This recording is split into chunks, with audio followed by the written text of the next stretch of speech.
Democratic womanism. You ask me why I smile when you tell me you intend in the coming national elections to hold your nose and vote for the lesser of two evils. There are more than two evils out there, is one reason I smile.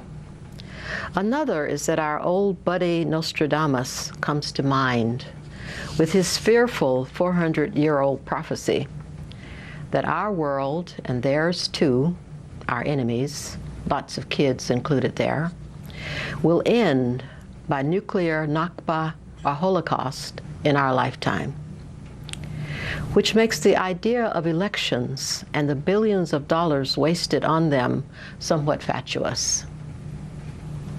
A Southerner of color, my people held the vote very dear, while others for centuries merely appeared to play with it.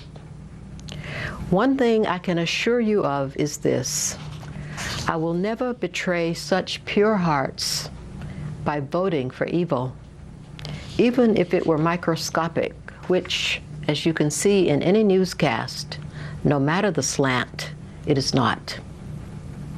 I want something else, a different system entirely, one not seen on this earth for thousands of years, if ever. Democratic womanism. Notice how this word has man right in the middle of it? That's one reason I like it.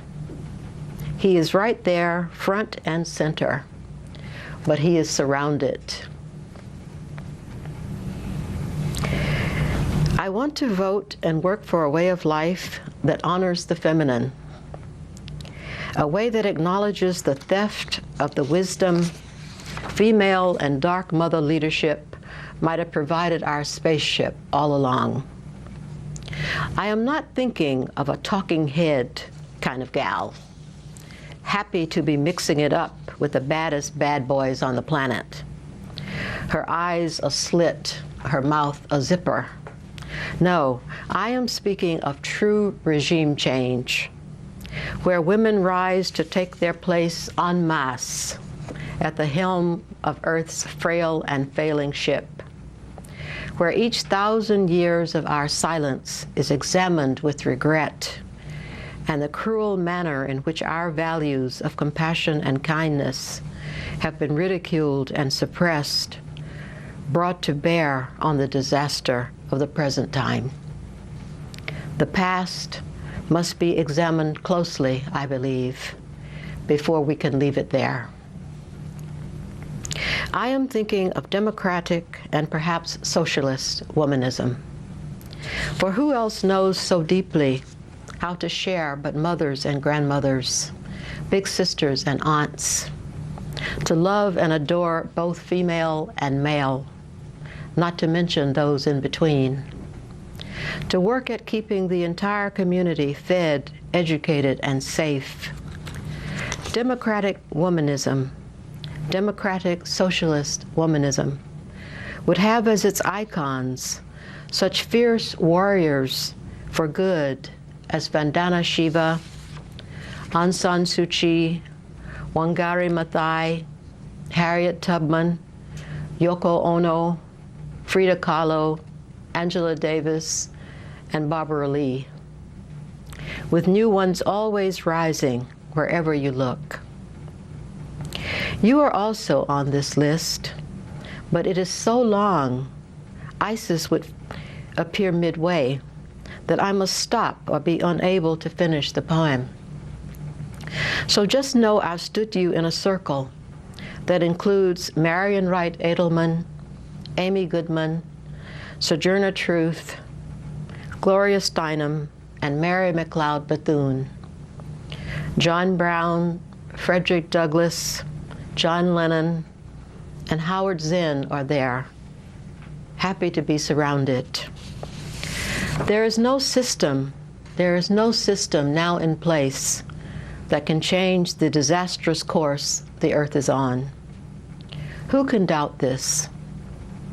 The male leaders of earth appear to have abandoned their very senses, though most appear to live now entirely in their heads.